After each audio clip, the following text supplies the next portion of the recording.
and welcome to EduBuffs, where you will find tips for teachers and help for your students. If you haven't already, click that little red subscribe button down below and click the bell next to it so you get all the notifications. And we're on all the socials. All the socials, and again, links are in the description box down below, or you can just look up at EduBuffs or at EduBuffins. So Susan and I have been doing a lot of planning, and we've decided to tweak things a little bit for our... Oh, before I forget, Happy World Teachers Day. Happy World Teachers Day. Pity we don't get a day off, but I got a lovely ribbon. And I got a lovely cup of coffee. You got what? I got a cup of coffee. That's right, I get coffee every Wednesday anyway. You get a lot.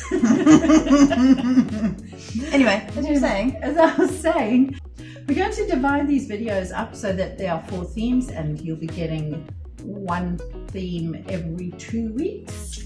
We've just found that Shirl's being a full-time teacher and me being a 0.7 and having a family and everything that goes with it, we're just feeling like the quality of our videos is slipping when we do them every week. We're not getting as much research done as we were hoping and just not getting the time in. Never mind the fact that I was away in New Zealand, and before that having my operation, and before that fighting fires, and life got hectic. And we just figured that if we want to give you quality content, we thought it would be better if we did it fortnightly instead of weekly. Yeah, and it also helps us because we are very aware of the fact that we are not the experts. Absolutely not. So part of our goal with these videos is to keep researching and keep improving our own practice. That's right. Along with whoever else wants to join us on the journey. Absolutely. Yeah. Okay, so we've actually decided to give you 4 themes. The first theme is TTT. Top teaching techniques, where we will be looking at teaching techniques that we've researched and we've tried in our classroom, and we've chatted with our friends, and we've learned from all of you guys and tried in our classroom, and we feel sure that they are really useful. Absolutely. And they don't take up too much work. No, they need to be nice. No, we don't want anyone doing any extra work. No, that's the last thing we want. Yeah. The next one we're going to be looking at is called Get Organized, because you guys loved our bullet journal planning video. We're going to do things like reviewing teacher diaries, probably come a little bit later in the year, how to set up your teacher bullet journal if you want to do it that way, all that kind of thing. Looking at productivity without actually spending hours and hours planning things and writing them down, when you could actually be using that time to plan the lessons. So just all the things that can help you increase your productivity so that you have more time to have good quality of life, not so that you can get busier. That's right, because again, we don't want to create more work. We definitely don't. No. Number three. Number 3. We do have notes because we can't remember everything. Yes, that's you. Number 3, we're going to look at classroom sanity savers. These will be little techniques. We've done a couple before. Yep, strategies, think coffee shop mode, and the 4 Bs. Just little strategies that just help you get through the lesson without tearing your hair out, or they just make your lessons run smoother. So they're not actually formal teaching techniques. But they just make your life fun. Yeah, more classroom management techniques. Some of them are techniques that we've come up with. Some of them are techniques that we have researched and either used whole as bolus or we've tweaked a little bit. And some of them are techniques that we've just ripped off our friends. Yeah, because friends are great. Friends are awesome for that. And then the last one, and I'm actually really excited about this one, is teacher life hacks. So we're looking at self-care because you cannot give out of an empty vessel. When you are teaching, you absolutely cannot. You cannot afford to burn out. We don't want burnout happening. I've been pretty close to burnout, so I know how horrible it feels. And so we're going to give you some teacher life hacks to help you not burn out, including teacher outfit of the month. Woohoo! And not just one outfit, just like all of our outfits on the days when we have to wear professional dress. And at my age, I'm feeling really excited about that. And you'll have to also watch our Instagram because we will be popping some of those up occasionally as well. Yeah, the really stunning ones. And some stunning earrings. Oh, the earrings. Yes, quite. So that's what we're planning on doing. We wanted it to be more structured. We wanted it so you guys kind of knew what was coming up. We'll sort of set up some kind of a timetable and let you know what we'll be doing in the next fortnight, so you know what's coming. And yeah, more quality, hopefully more quality. Okay, so we decided after the introduction that we were going to focus on our first themed video will be on top teaching techniques. And I'm a super fan of John Hattie, and I'm going to be emailing him and telling him that I'm a super fan and that we are basing some videos on his work. She's fangirling so hard right now. And we will also be popping a PDF of one of his research papers in the links. Give it a read. It can be a little bit heavy, but I like a little bit heavy if that's your thing. If not, don't worry about it, but it will be there so you can have access to the original research. So John Hattie has looked at the major sources of variance in student achievement. So what are the things in a student's life that cause the differences in achievement in the classroom? And he came up with some really amazing results, which we've summarized in a pie chart. So 50% of the variance of achievement by students is determined by what students bring to the table. So here is 50%.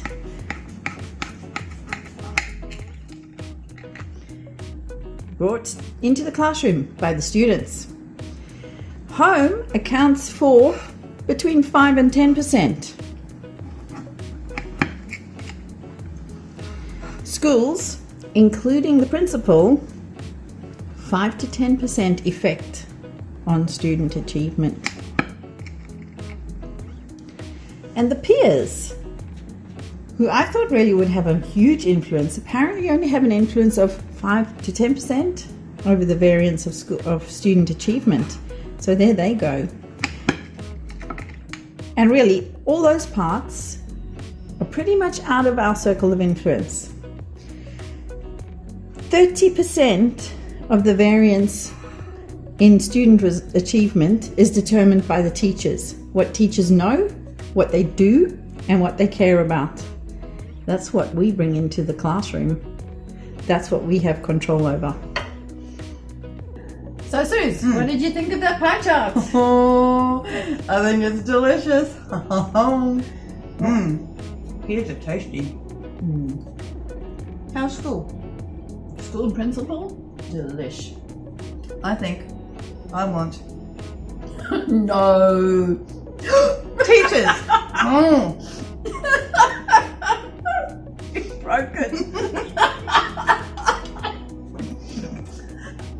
Best pie chart. Best pie chart ever.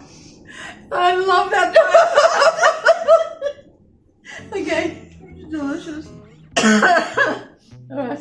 Are you still eating? No, for the end. You go. Why don't I go? What are you eating? Because this is your thing. You. Okay.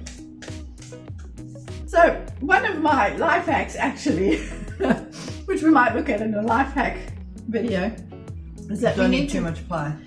Besides not eating too much pie, we need to focus on things that we actually have influence over, because we can spend a lot of time stressing about things that we can't actually change. So we need to own that slice of the pie that is the teacher influence. The bit I broke. Sorry. And to help us develop that, we went to John Hattie again. But there are a lot of people out there. There are so many amazing educational researchers and experts in the field. And I must repeat, we are not experts. Not by a long shot. But John Hattie has developed a list of things that have an effect on student learning. I hate to tell you, but eating pie is not an effect on student learning. You're obsessed with pie. We're talking a couple of hundred different things that may have an effect on learning. Now, they could have a positive effect, or they could have a negative effect, or they could have a neutral effect. Enter, all that. Enter. You've got crumb on your lip. Oh, the effectometer. So, using like a statistics that I don't really need to understand, and nor do you, but you can look it up if you like and understand it if you like, and that would be great, but it's not really necessary. He talks about the effect size of a particular strategy or something that's happening in the student's life. So on average, I can't reach, you're gonna. the effect size of 0.4, that's the average. That's also the effect size of a student or a child becoming a year older. It's the hinge point. 0.4 is the hinge point. Yes. So if you really want to make a difference, one needs to be aiming up here in the 0.7 and 0.1, 0.1. So we want to find things that we can do that will have an effect of more than 0.4, because otherwise we're spending a lot of time possibly not really influencing the achievement of our students. Absolutely. Can you give us some examples of things that are in the desired effect zone? Okay, so things like the jigsaw method. Which is a what size? It's a 1.2. Oh, this is as far as the effectometer goes, by the way. Well, for us anyway. For us anyway, yes, that does. See that. Yeah, 1.2, the jigsaw method of teaching. It's a very, very high effect size. So Zeus has used it a lot. Yep. I have tried it and found it, I really enjoyed it. It depends on the class. My Year 7 science class were fantastic. My Year 8 class ended up just yelling at each other the whole time because they were frustrated they weren't getting the information they needed because some classmates were being silly. And that does depend on the class that's more too. about the training. Yes. But anyway, so we thought that would be a worthwhile thing doing video on, in case you haven't used the jigsaw method, or in case you just want to check that we're doing it right. Pretty sure I'm doing it the same as my boss. I think I'm okay. No, just say you're doing it right. So that's the kind of thing we'll be doing a video on, because it's got a very high effect size. And you might want to try it, you might want to give us some input and just share the information around. Another one is teacher clarity. So teacher clarity has an effect size of 0.75. That's definitely something that us teachers can work on. And feedback, 0.7. So those are 3 examples of teaching strategies that have a relatively or a very high effect size. So down here at 0.05 is lack of sleep. We don't really have any control over that, but we can talk to students about it. We can talk to parents about it. I talk to my students about it all the time because they're falling asleep on the desks, and well, it's becoming a big problem amongst major problem. our students. And this is one that I think that we should be very aware of, because it has a very negative effect size of negative 0.19, which basically means the student is not only not progressing, they're going backwards. There's a student feeling disliked. And that's not just disliked by the teacher. There's plenty who feel disliked by the teacher, but being disliked by their friends, being disliked by anyone, of just general low self-esteem. Yeah, so basically they don't feel that they're in a safe place. That's right. I, for example, had a student today who came late to class, asked to go to student wellbeing, and then refused to sit with anyone, wanted to sit by herself. And she's usually a very, very social child. And I could see no learning was happening at all. No. So that's the basics of it. So those are the effect sizes. That's where we will be choosing our list of teaching strategies from for this segment. Most of them anyway. We would love if you could just put in the comments below any suggestions that you might want us to look into, or you might have found that have really been effective in your class, especially if they are matched up to the very long list of effect sizes. And especially if you have data to back it up as well. So that would be great. And we will be bringing out a video on one of those things in about 2 months. Yep, about 2 months. Next week, next Next fortnight, however, Fortnight. we are going to be bringing you the first installment in Teacher Life Hacks. Teacher outfits of the days. I'm so excited.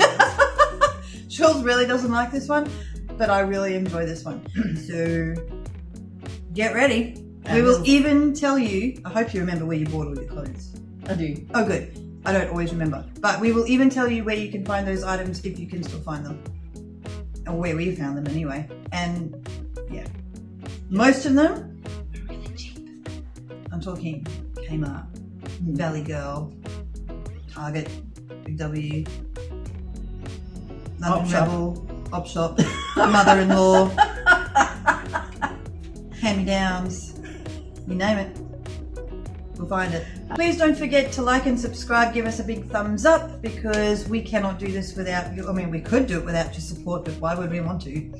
Really? We really love your support, so please share with all of your friends as well. Click that subscribe button, and we'll see you next time. See you next time. Bye. Bye.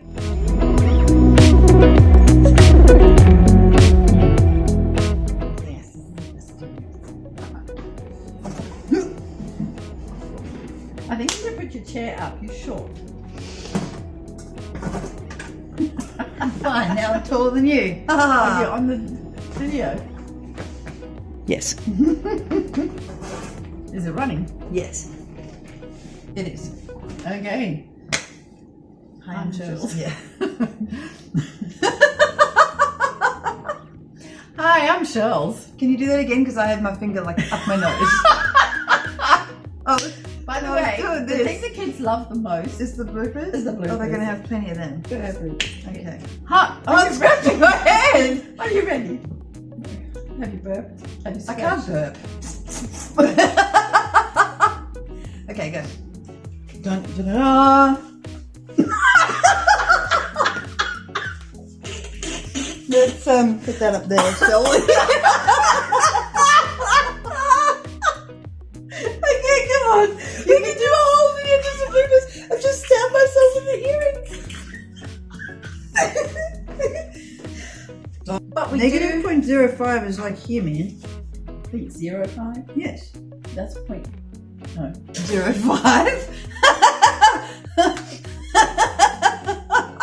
Let's do the whole thing. Do you Yeah. like my effect, Amina? There's an earring. Do you like my falling in pie? place. Yes, I do like it. No, I want this bit. I think we're done, Suze. We can do the ending.